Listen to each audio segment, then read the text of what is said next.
Hello students, आज की इस वीडियो के अंदर हम बात करेंगे थाइमस ग्रंथि के बारे में। ठीक है, थाइमस ग्रंथि क्या होती है, कहाँ पर पाई जाती है और इसका मुख्य कार्य क्या होता है, इसकी कमी होती है तो शरीर में क्या इफेक्ट पड़ता है, ये सारी चीज़ें हम इस वीडियो के अंदर आज देखेंगे। तो देखिए, सबसे पहले हम बात करते हैं थाइमस ग्रंथि की जो उत्पत्ति होती है। उत्पत्ति भ्रूणीय जो जनन स्तर होते हैं, भ्रूणीय जनन स्तर गैस्ट्रुलेशन के समय बनते हैं, एक्टोडर्म, मेसोडर्म और एंडोडर्म। तो इसमें से भ्रूणीय एंडोडर्म के द्वारा इस ग्रंथि की उत्पत्ति हुई है। ठीक है, इस ग्रंथि की सिचुएशन देखें, कहां पर उपस्थित होती है ये, तो ये ग्रंथि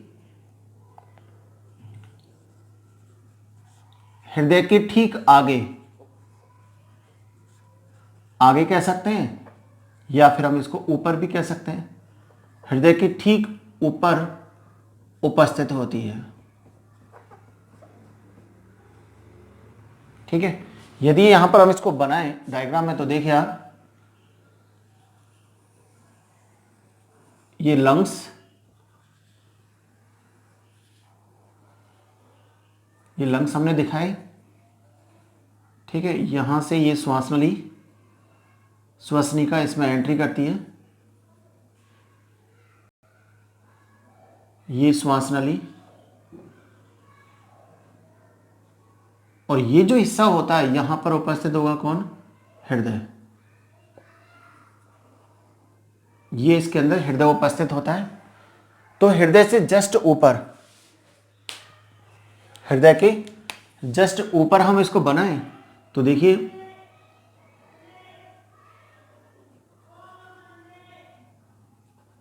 एक पिंड और ये इसका दूसरा पिंड। तो ये जो हमने दो पिंड की स्ट्रक्चर दिखाई है हृदय के ठीक ऊपर, ये दोनों पिंडों को हम क्या बोलते हैं, थाइमस ग्रंथि। ठीक है, ये इसका हृदय बना दिया हमने। तो हृदय के जस्ट ऊपर बोल सकते हैं या ठीक आगे कह सकते हैं। कई बार हम ये भी कह सकते हैं कि हृदय और श्वास नली के मध्य में ये उपस्थित होती है। यदि हम इसकी कलर की बात करें तो ये गुलाबी रंग की ग्रंथि है, गुलाबी रंग।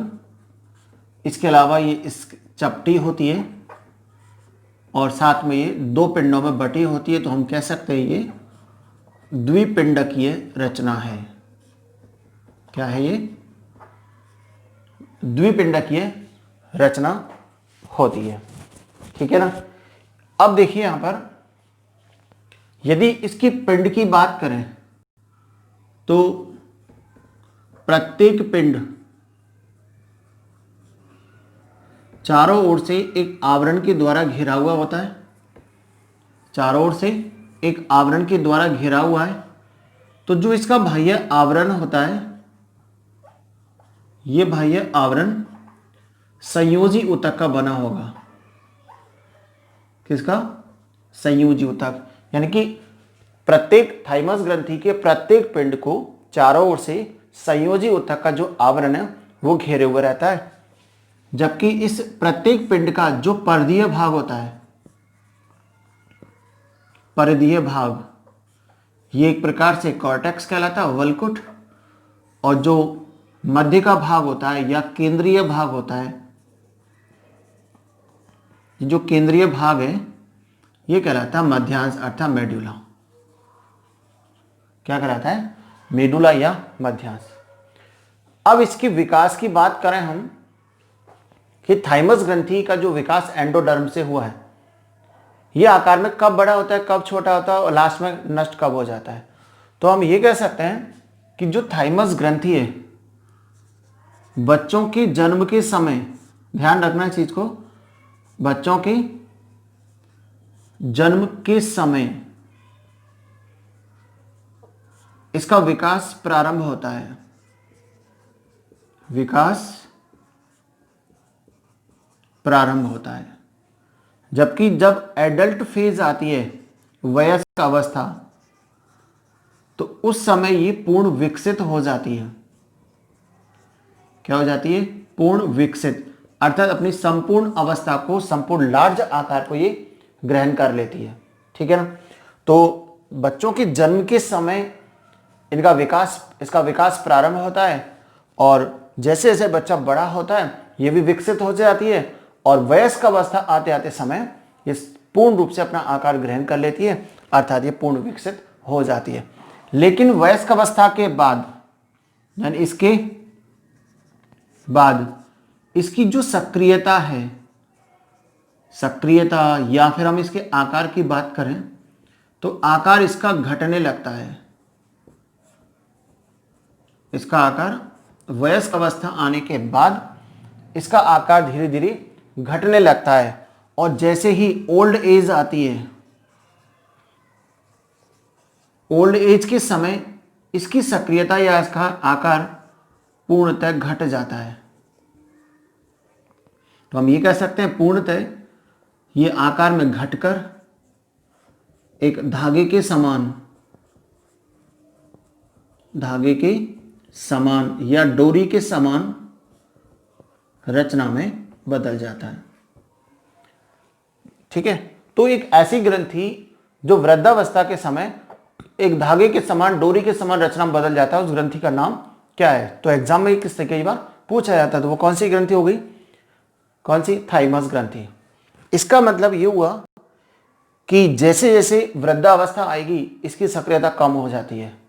तो हम ये कह सकते हैं यदि इसकी सक्रियता को बढ़ाया जाए, ठीक है, यदि इसकी सक्रियता बढ़ जाती है तो वृद्धावस्था नहीं आएगी। इसका मतलब ये जो थाइमस ग्रंथि है इसके द्वारा जो हार्मोन का स्रावन होता है वो इस वृद्धावस्था के लिए उत्तरदायी होता है। अर्थात इस ग्रंथि की कम सक्रियता या इस ग्रंथि द्वारा स्रावित जो हार्मोन होता है उसकी कम सक्रियता के कारण ही व्यक्ति का, मनुष्य का क्या आता है? बुढ़ापा आता है। ठीक है, ये हमने इसके आकार की बात की। अब हम देखते हैं कि जो थाइमस ग्रंथि होती है, इस थाइमस ग्रंथि के द्वारा एक हार्मोन का स्रावन होता है जिसको बोलते हैं थाइमोसिन। इस थाइमोसिन हार्मोन का स्रावन होता है। ठीक है, इस हार्मोन के क्या क्या कार्य हैं आप ध्यान से समझें। ये जो हार्मोन है बच्चों के जन्म के समय या इनकी प्रारंभिक अवस्था में सेल डिवीजन को बढ़ाता है, सेल डिवीजन को प्रेरित करता है, जिससे इनका जो विकास है शरीर का वो होगा, यानी विकास को प्रेरित करना। कोशिका विभाजन की दर बढ़ती है तो शरीर का विकास होगा। इसका मतलब ये बच्चों के विकास को प्रेरित करता है। साथ में हम ये कह सकते हैं शरीर में जननांगों के विकास को प्रेरित करता है, जननांगों के विकास को ये प्रेरित करता है। इसका मतलब जब एडल्ट अवस्था आती है, वयस्क अवस्था आती है, उस समय यह हार्मोन पूर्णतः विकसित होगा, सबसे ज्यादा सक्रिय अवस्था में होगा। तो उस वक्त जो पुरुष होता है, जो मनुष्य होता है, उसके अंदर जननांग पूर्ण रूप से विकसित हो जाते हैं। ठीक है, इसके अलावा जो सबसे इंपॉर्टेंट कार्य है वो है कि ये जो लिम्फोसाइट हैं, लिम्फोसाइट लसिका कोशिकाएं, जो कि कहां पर निर्मित हुई थी? अस्थि मज्जा के अंदर, अस्थि मज्जा में।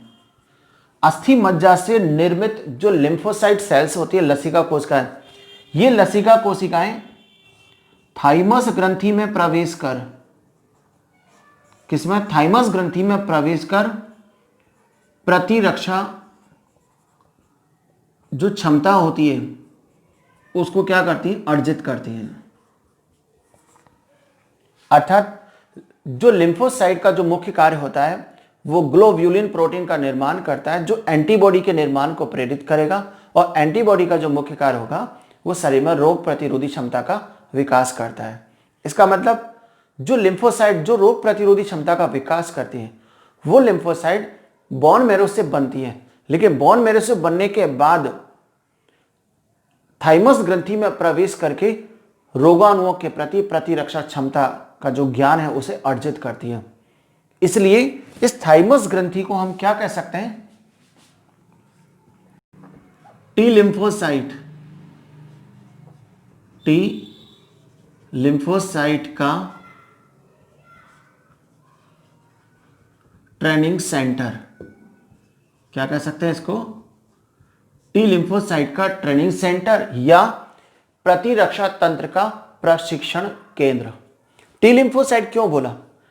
क्योंकि वे लिम्फोसाइट जो थाइमस ग्रंथि में प्रवेश करके रोग प्रतिरोधी क्षमता अर्जित करती हैं, इसलिए थाइमस से शुरू होता है तो टी फॉर थाइमस, अतः इसको बोलते हैं क्या? टी लिम्फोसाइट, जो शरीर के अंदर लगभग 75% प्रतिरक्षा तंत्र का काम करती है, प्रतिरक्षा का कार्य करती है। ठीक है। इसके अलावा हमने देखा यदि इस हार्मोन की कम सक्रियता होती है तो सेल डिवीजन रुक जाता है। इसके अलावा प्रतिरक्षा तंत्र कमजोर हो जाता है और प्रतिरक्षा तंत्र कमजोर होने के बाद व्यक्ति क्या आ जाता है? ओल्ड फेज के अंदर या ओल्ड एज में प्रवेश कर जाता है। इसका मतलब वृद्धावस्था के लिए जो हार्मोन है वो कौन सा है? थाइमोसिन, इसके लिए उत्तरदायी होता है।